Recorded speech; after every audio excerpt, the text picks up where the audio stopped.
A luz observante. Você já viu falar o conceito de autoobservação psicológica? A autoobservação, ela nutre o corpo astral. O seu corpo astral, ele precisa de se nutrir de um alimento. Um dos alimentos que nutrem o corpo astral é a autoobservação. E lá na frente eu vou entregar outros alimentos também muito especiais. Então, quanto mais você se autoobserva, mais forte fica o seu corpo astral. Nós consideramos que a autoobservação psicológica seja o sexto sentido. É um sentido de consciência, é o sentido ao qual a consciência se percebe cada vez mais profundamente, e cada vez essa consciência ela acaba adentrando em camadas ainda mais profundas dentro do próprio eu. Então a ideia é aprofundar a autoobservação psicológica e a autoobservação sinestésica.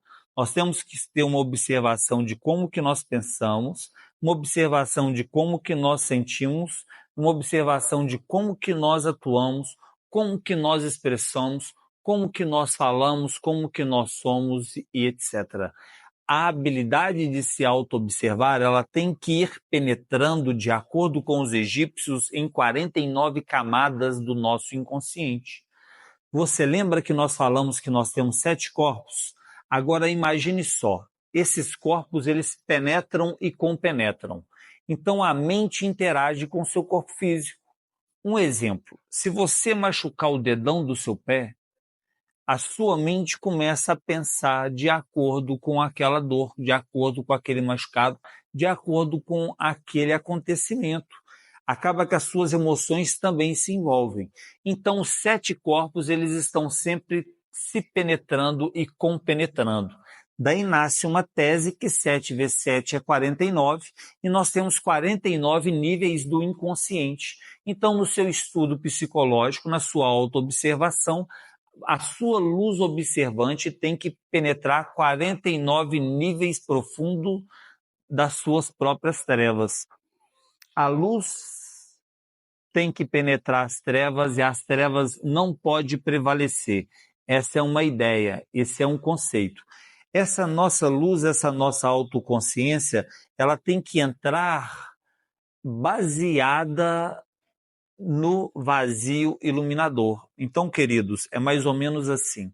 Ao praticar o vazio iluminador, nós vamos perceber que vai nascer um novo eu dentro de nós. É o eu observador neutro. E aí nós vamos viver na vida com uma dissonância cognitiva. Nós vamos acessar um senso duplo. Um é o observador neutro e o outro é o devaneio e a loucura, que é o ego. Então, na prática da autoobservação psicológica, nós vamos ter que perceber essa duplicidade, a consciência e o ego. A consciência e o ego estão sempre tendo uma luta. Os dois estão lutando pela mesma energia. A energia é o estado de presença no aqui e agora. Porque o agora ele gera uma energia magnética que é a energia que dá movimento para a vida. Nós deveríamos de acumular essa Shakti, esse Ti, essa energia magnética para desenvolver o nosso psiquismo ou o nosso poder pessoal. Porém, estamos gastando essa energia com os devaneios ilusórios da nossa mente.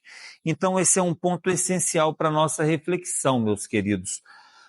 Nós precisamos de fazer um trabalho de dissolução do ego, e à medida do tempo que esse ego ele vai se dissolvendo, nós vamos acumulando mais energia nesse agora e atuando no estado de presença, e isso vai aumentar o nosso tempo, a nossa frequência e o período com profundidade e profundidade de penetração no fenômeno.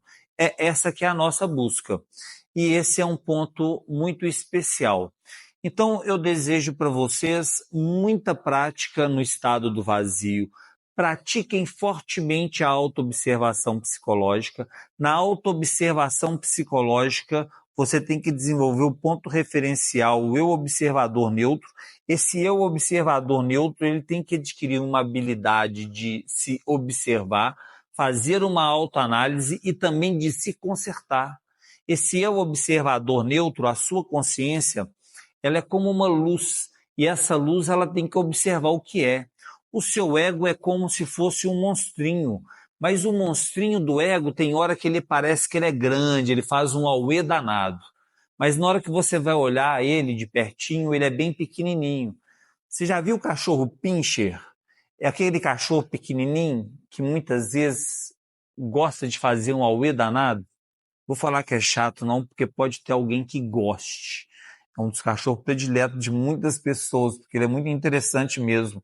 Mas ele faz aquele barulho todo, mas quando você vai olhar na essência, ele não tem o poder todo do barulho que ele faz.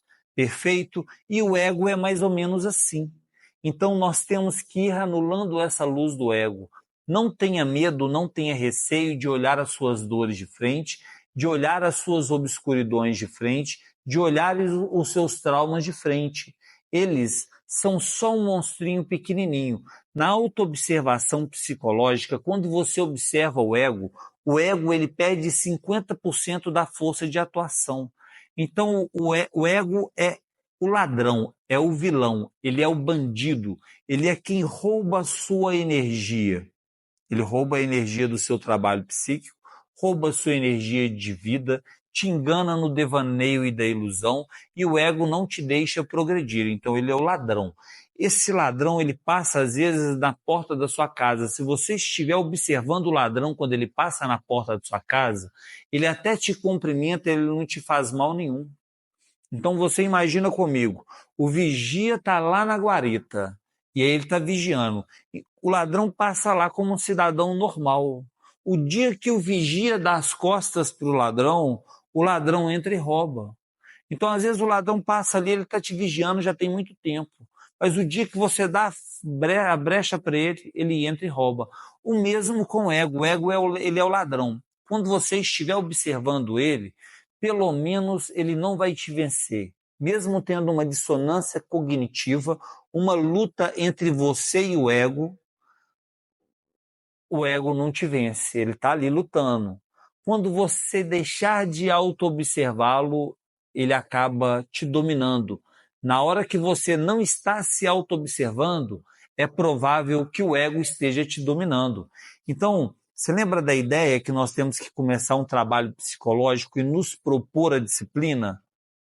E aí algumas pessoas perdem a disciplina com 10, com 20, com 30 minutos, né? A pessoa se propõe a estar no agora, ela consegue manter no agora 20 minutos.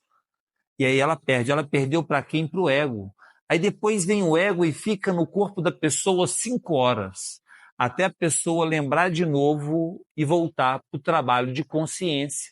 Então, a luta consciência e ego, ela é eterna para esse estudo. Perfeito?